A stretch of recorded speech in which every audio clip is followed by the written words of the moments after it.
पहला काम किया गया कि जो ओबीसी समाज के 314 आईएएस बच्चों को बाहर का रास्ता दिखाने का काम किया श्रीमान मोदी जी ने। और श्रीमान मोदी जी ने ही ओबीसी का कहते हैं भी ओबीसी का होते हुए भी इन्होंने याचिका दायर की कि ओबीसी की जाति आधारित जनगणना नहीं होनी चाहिए। तो हम इस सरकार को इतना घमंड हो गया है अपनी ईवीएम मशीन के ऊपर, ये सोचते हैं हम कभी भी सत्ता से दूर नहीं होंगे। तो इस तानाशाही सरकार को हम ये दिखा देंगे कि आप हमेशा रहने वाले नहीं हैं। अगले अधिकारियों से ज्ञापन देते हुए आज पिछड़ा वर्ग ओबीसी के उसमें अपनी जो मांगे हैं अधिकारियों को ज्ञापन। नमस्कार सर, आज जो पिछड़ा वर्ग मोर्चा द्वारा ये आंदोलन किया गया है, क्या इसके अंदर आने वाले समय में 2024 के चुनाव हो या फिर सदस्य जो 85% समाज है वो एकजुटता में होकर इस आंदोलन को अंतिम पायदान तक ले जाएगा?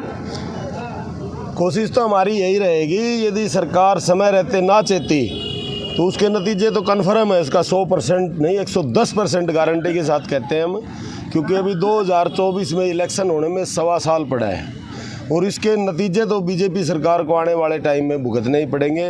क्योंकि इन लोगों ने एक चीटिंग करके 56 इंच के सीने वाला प्रधानमंत्री भारत को थोपा है, ओबीसी को थोपा है खास करके, जबकि ओबीसी समाज के वो है ही नहीं। उन्होंने मोड़गाची जाति से उनको कन्वर्ट करके ओबीसी बनाया और उन्होंने पहला काम किया गया कि जो ओबीसी समाज के 314 आईएएस बच्चों को बाहर का रास्ता दिखाने का काम किया श्रीमान मोदी जी ने। और श्रीमान मोदी जी ने ही ओबीसी का कहते हैं भी ओबीसी का होते हुए भी इन्होंने याचिका दायर की कि ओबीसी की जाति आधारित जनगणना नहीं होनी चाहिए। तो हम इन्हें ओबीसी का प्रधानमंत्री नहीं मानते और हमारे जितने भी एससी बीसी ओबीसी माइनॉरिटी के जितने भी लोग हैं सभी के सभी जागृत हो रहे हैं। आज पढ़े लिखे लोगों का ज़माना है, पहले वाला टाइम नहीं है। हर घर के अंदर मोबाइल है। ये लोगों इन लोगों का मीडिया के ऊपर टोटल इन्हीं का मतलब सारा का सारा कब्जा है। लेकिन आज ये मोबाइल है, ये इलेक्ट्रॉनिक साधन की वजह से हमारे लोगों में जागृति आ रही है और उस जागृति को हम इस मुकाम तक लेके जाएंगे जिस प्रकार 2014 के अंदर कांग्रेस को मुद्दा किया था, उसी प्रकार 2024 के अंदर समय रहते ये लोग नहीं हमारी मांगों को मानते तो इनको मुद्दा करने में देर नहीं लगाएंगे। तो आज जो राष्ट्रपति जी के नाम से आपने ज्ञापन भेजा है उसके अंदर क्या क्या मुख्य मुद्दे हैं सर?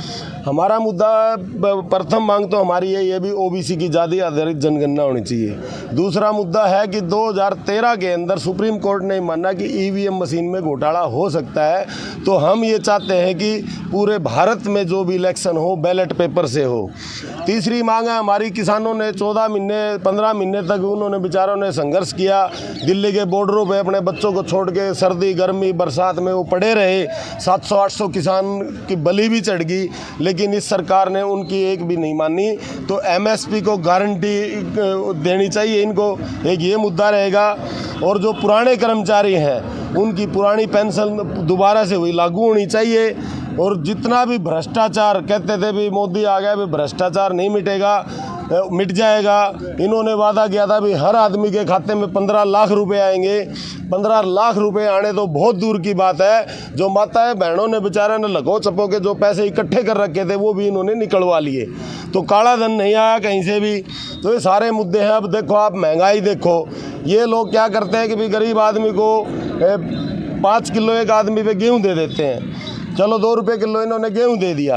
कांग्रेस की सरकार जिस टाइम थी, हम किसी की वो मतलब वो नहीं कर रहे भी साझेदारी नहीं कर रहे भी, जिस टाइम पे कांग्रेस की सरकार थी 350-400 रुपये का सिलेंडर था, तो आज सिलेंडर 1100 से ऊपर है। तो जो गेहूँ इन्होंने सस्ते दिए थे उतने रुपए तो उन्होंने सिलेंडर में ही निकाल लिए। दूसरा नंबर, तेल 60 रुपये 62 रुपये होता था, अब तेल मेरे ख्याल से 180-170, अब थोड़ा बहुत डाउन आया है। तो सर अब जो ये पिछड़ा वर्ग मोर्चा द्वारा जो आंदोलन पूरे देश के अंदर किया गया है, आने वाले भविष्य में क्या परिवर्तन देखने की संभावनाएं हैं? देखो, जब कोई भी समाज जागरूक होता है उसमें परिवर्तन तो होगा।